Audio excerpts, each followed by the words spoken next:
अंत्योदय परिवार ने गोद लेकर समाज को सूर्योदय करो।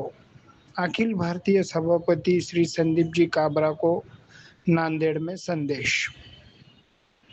अखिल भारतीय माहेश्वरी सभा की संकल्पना है संगठन आपका द्वार।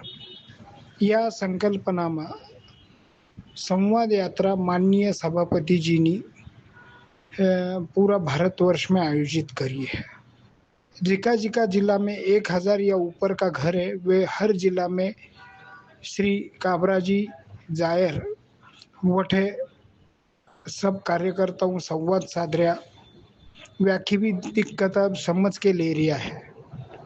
या ईर में नांदेड़ में गया बुधवारी 2 तारीख ने 2 अप्रैल ने शाम को 4 बजे वठे सभा हुई।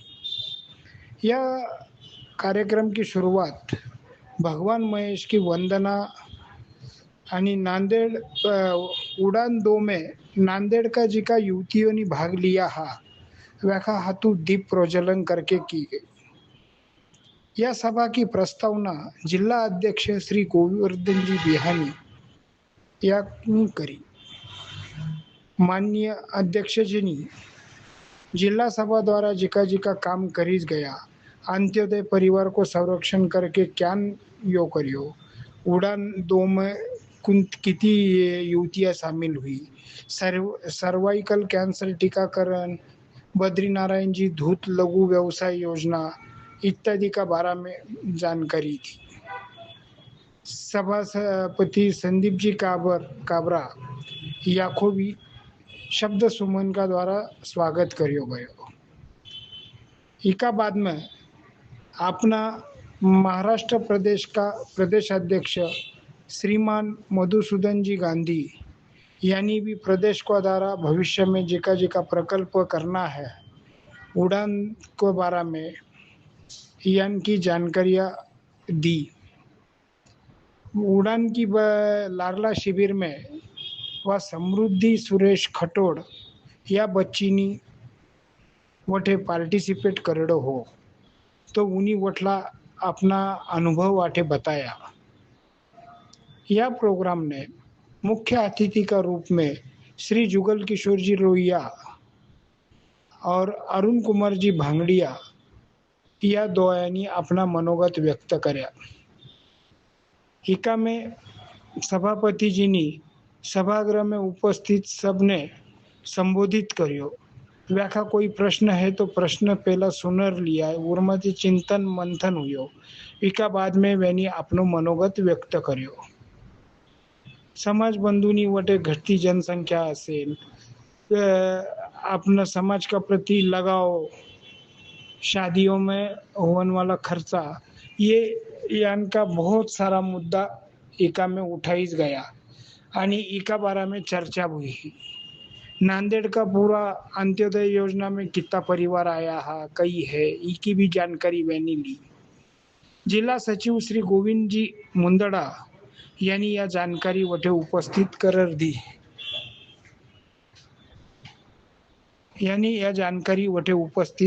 दी। यह पूरा प्रोग्राम ने 425 महिला पुरुष युवक युवतियां उपस्थित था। यह प्रोग्राम में अतिथि बोल के प्रदेश का सेक्रेटरी जी श्री सत्यनारायण जी सारडा ये भी उपस्थित था। कार्यक्रम को यो आभार प्रदर्शन पूर्व अध्यक्ष श्री मुन्ना सेठ बजाज यानी करियो। यह प्रोग्राम ने चिरंजीलाल जी दागड़िया, प्रदेश उपाध्यक्ष राजगोपाल जी पलोड, कोंकण विभागीय उपाध्यक्ष दिलीप जी सोमानी, विभागीय संयुक्त मंत्री नंदकिशोर जी तोतला, जनसंपर्क मंत्री ओम प्रकाश जी तापड़िया, अखिल भारतीय सदस्य श्री सुरेश जी भराड़िया, राम प्रसाद जी मुंदड़ा, मिशन 100 का किशन प्रसाद जी दरक, शहर व जिला महिला अध्यक्षा, युवा अध्यक्षा, युवती मंडल का अध्यक्षा उपाध्यक्षा, ये सब आएडा हा।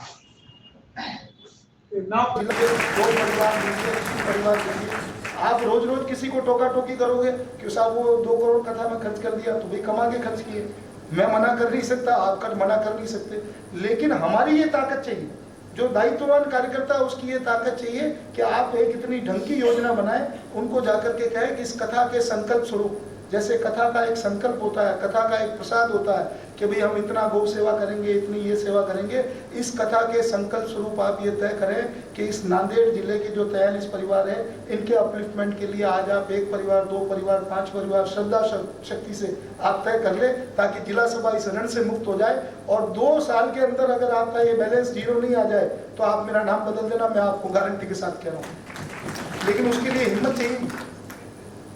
और वो हिम्मत मैं उम्मीद करता हूँ नांदेड़, जहाँ गुरु गोविंद सिंह जी ने आकर के अपने प्राणों का उत्सर्ग किया, जिन्होंने अपने बच्चों को पूरा दीवारों में चुनवा दिया, ऐसी पवित्र जगह पर जिसका एक नारा मैं मानता हूँ, क्योंकि संघ के कार्यकर्ता के नाते सिख समुदाय में खूब काम करने का अनुभव मिला, पंजाब में भी खूब जाने का अनुभव मिला, मुझे लगता है उनका एक नारा था 1.25 लाख से 1 लड़ाऊं। 1.25 लाख से 1 लड़ाऊं का मतलब है, और वो नारा सिखों पर कितना लागू होता है मैं नहीं कह सकता, लेकिन महेश्वरी समाज की इंटेलिजेंसी के बारे में तो मैं कह सकता हूँ कि हमारा कोई भी आदमी 1.25 लाख से कम नहीं, हम संख्या में बड़े कितने ही कम हो जाए। लोगों को लगता है इतने से तो लोग हैं, क्या करेंगे, जहाँ जाते हैं वहाँ सबसे प्रमुख स्थानों पर अपने समाज के व्यक्ति मिलते हैं। आज हिंदुस्तान की लोकसभा अध्यक्ष से लेकर के और नीचे तक की हायरार्की में आप कहीं भी चले जाएं, हमारे समाज के लोग आपको बिल्कुल महत्वपूर्ण पोजीशन पर मिलेंगे, चाहे वो व्यापार की दृष्टि से हो, चाहे प्रशासन की दृष्टि से हो, चाहे राजनीतिक दृष्टि से हो। इसका मतलब ईश्वर ने हमको कुछ विशेष नैसर्गिक गुण देकर के इस धरती पर भेजा है। हमारा काम केवल इतना नहीं है कि इसको जिलाध्यक्ष बनाएंगे, इसको पटक देंगे, इसको प्रदेश अध्यक्ष बनाएंगे, पटक देंगे, इसको महासभा में लाएंगे, इसको पटक देंगे। पूरी ऊर्जा हमारी इसी में चली जाती है। इस ऊर्जा को सकारात्मक तरफ मोड़ देवें, इस ऊर्जा को सकारात्मकता की तरफ हम आगे की तरफ बढ़ाएं, ये आज के समय की आवश्यकता है। हमारा मिशन IAS है, जिसके कोऑर्डिनेटिंग कमेटी में हमारे दर्ग जी यहाँ हैं। हमारा ABMM इनोवेट कार्यक्रम जो इस बार हमने लिया है, युवा संगठन ने उस कार्यक्रम को किया कि नहीं किया मुझे पता नहीं। आने वाले समय में धंधों पर जिस तरह की चोट हो रही है, जिस तरह के बिजनेस आइडियाज बदल रहे हैं, नए 780 आइडियाज के साथ ABMM इनोवेट कार्यक्रम हमने इस सत्र में लॉन्च किया। मिशन अंत्योदय, जिसके लिए इतनी लंबी आपको बात कही है, वो हमने इस सत्र के अंदर अपने संकल्प के साथ में लिया है। वैचारिक प्रबोधन के कार्यक्रम, कार्यकर्ता प्रशिक्षण के कार्यक्रम। अब कार्यकर्ता प्रशिक्षण का कार्यक्रम घूम फिर कर क्या आता है, प्रोटोकॉल। और मैं ये मानता हूँ प्रोटोकॉल नाम की कोई चीज समाज जीवन में नहीं होनी चाहिए। समाज का प्रोटोकॉल है, जो हमारा सबसे श्रेष्ठतम ज्येष्ठतम कार्यकर्ता है, वो सबसे ज्यादा सम्मान का अधिकारी। मुझे आज आश्चर्य हुआ, मैंने तो जिलाध्यक्ष जी को सोचा था, बात भूल गया, वापस याद आ गई इसकी याद। मुझे लगा कि दीप प्रज्वलन के लिए आप भी किसी ऐसी हमारी बहन को आवाज देंगे जिसने 3 बच्चों को जन्म दिया। हमने इस बार ये तय किया कि दीप प्रज्वलन का अधिकार किसको है, जिसने समाज में संपत्ति दी है उसको नहीं है, जिसने समाज में संतति दी है उसको दीप प्रज्वलन का अधिकार। संपत्ति तो बहुत लोग दे रहे हैं, और करेंगे क्या जब कोई खाने वाला ही नहीं है, कोई सक्सेसर ही नहीं है, तो दे दे के अपन उसी से अपना नाम ले रहे। लेकिन इस संपत्ति को भोगेगा कौन? आज समाज के सामने जो सबसे बड़ी समस्या है वो हमारी घटती हुई जनसंख्या है। समाज के सामने सबसे बड़ी समस्या है, इस समस्या से निजात कैसे पाई जाए। हमारा जो लिंगानुपात रेशियो है, हमारे 57 बच्चों पर 42 बच्चियां, जो हमारा डेटा है अभी तक उपलब्ध है। तो इन 15% का, ये आपके सवाल का जवाब दे रहा हूँ डॉक्टर साहब, आप पढ़े लिखे आदमी हो, मुझे आप एक बात बताएं, अंतरजातीय विवाह हो रहा है, अंतरजातीय विवाह हो रहा है, क्यों नहीं होगा? जब वो 57 बच्चों पर 42 बच्चियां हैं, तो वो 15 बच्चे क्या करेंगे? इस बात की समस्या का समाधान है। आप महासभा के सभापति के नाते पूरी जिम्मेदारी के साथ इस बात को आपके बीच में कह रहा हूँ कि हम ये सोचते हैं कि भाई हमारे परिवार में बच्चों की शादियां ही नहीं हो रही है, बच्चे यदि इंटरकास्ट मैरिज कर रहे हैं, हमारे साथ तकलीफ क्या है, जिसको आपने खुल के नहीं बोला। हम चाहते हैं हमारा बच्चा तो इंटरकास्ट मैरिज में सामने से बहू लेके आ जाए और हमारे समाज की बेटियां हमारे समाज में ही काम करती रहे।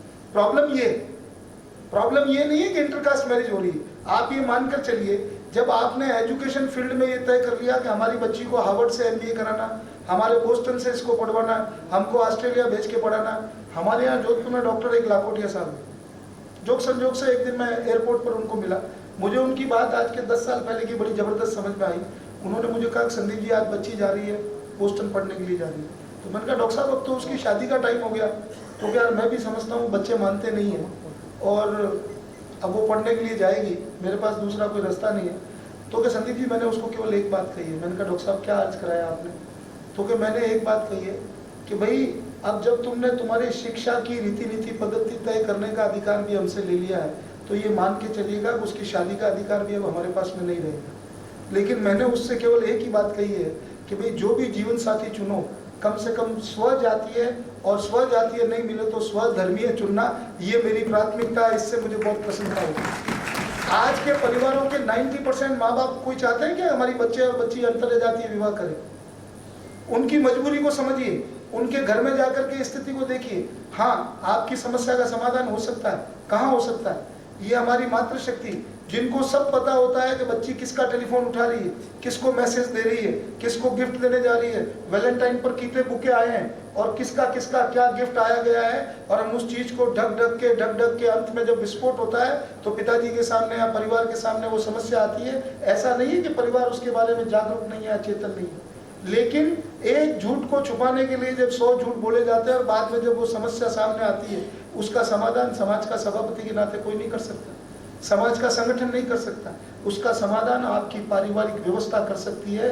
आपकी पारिवारिक व्यवस्था, आपके संस्कार, आपका परिवार में संवाद, आपका परिवार में स्नेहासिक्त संबंध। मैं आपको कह रहा हूँ, मैंने कई ऐसे परिवार देखे जिनकी बच्चियों ने इंटरकास्ट मैरिज की, लेकिन तब तक नहीं की। उन्होंने कहा कि पिताजी ये लड़का मुझे पसंद है।